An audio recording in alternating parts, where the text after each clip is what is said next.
Hey everybody, welcome to my brothers and sisters and cousins and friends. I am Sandra Drew of Aquarius School for Kids, an oasis of early learning with the African child in mind. Now I am here to help you learn how to teach your child to read. Now we've been talking about the 5 components of reading. Do you remember what they are? Okay, that's right. They are phonemic awareness, phonics, vocabulary, fluency, and comprehension. Now, as we know, phonemic awareness has to do with the ability to manipulate sounds and to identify the smallest units of sounds in words and to manipulate them. Now, phonics has to do with the letter and sound relationship. That's phonics. Then vocabulary is the body of words in your particular language. And fluency has to do with the pace of your reading, your ability to read text with accuracy, pacing, and with expression. So that's fluency. So today we are going to focus on the last component of reading, which is comprehension, reading comprehension. Now, the definition for that is reading comprehension is the ability to understand the meaning of written text and to connect it to what the reader already knows.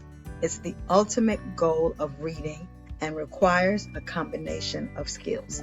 So when you comprehend, you understand what you're reading, you're connecting it to what you know. And that's the whole point of reading. It's not just about calling words, it's about understanding and comprehending what you are reading.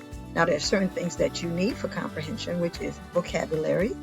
You need to have some type of background knowledge to comprehend.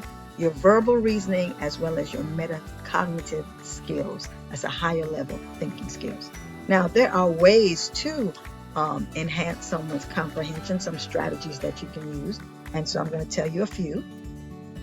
Some of the strategies that you can use, like say you have read a story to your child or your child has read the story, him or herself, is you can ask questions. There are different types of questions you can ask. You can ask literal questions, or you can ask inferential questions where you infer. Literal is just what's actually in the text, and when you're inferring, the answer is not explicitly in the text. You're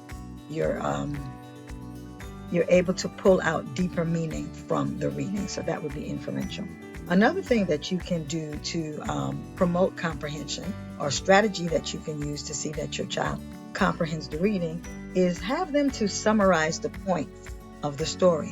One way is to retell. Can you tell the story from beginning to end? Can you tell the beginning, the middle, and the end of the story? Okay? You can also use something called a graphic organizer. That's just a visual aid to organize the information in the story.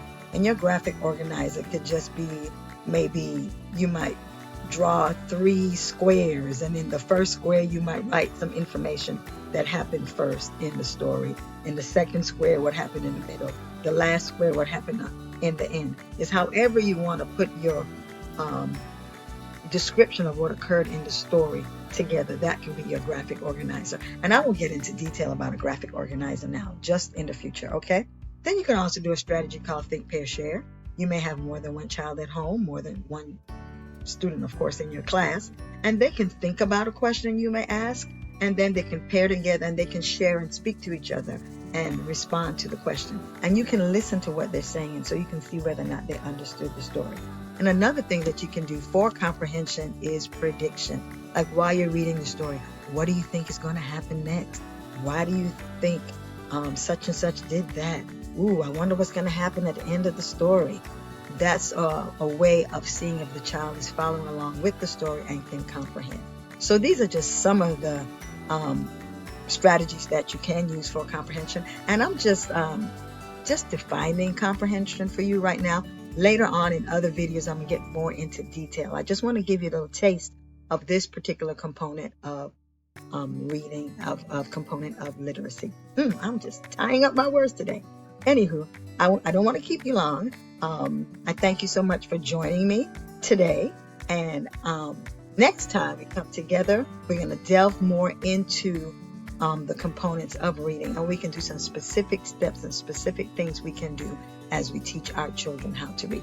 Now, if you have found this video and all the videos to be beneficial, I would like to encourage you to subscribe to my channel. Hit the like button, share it with a friend, put a comment in. Maybe you have a question. Maybe you have something nice to say about what you've experienced here on this channel with me. And definitely subscribe. If you're on YouTube and if you're on Instagram, please follow me. I really appreciate you. Once again, I am Sandra Drew of Aquarius School for Kids, and you can find my website online at www.aquariusschoolforkids.com. Well, that's all I have to say for right now, and I will see you next time. Bye-bye.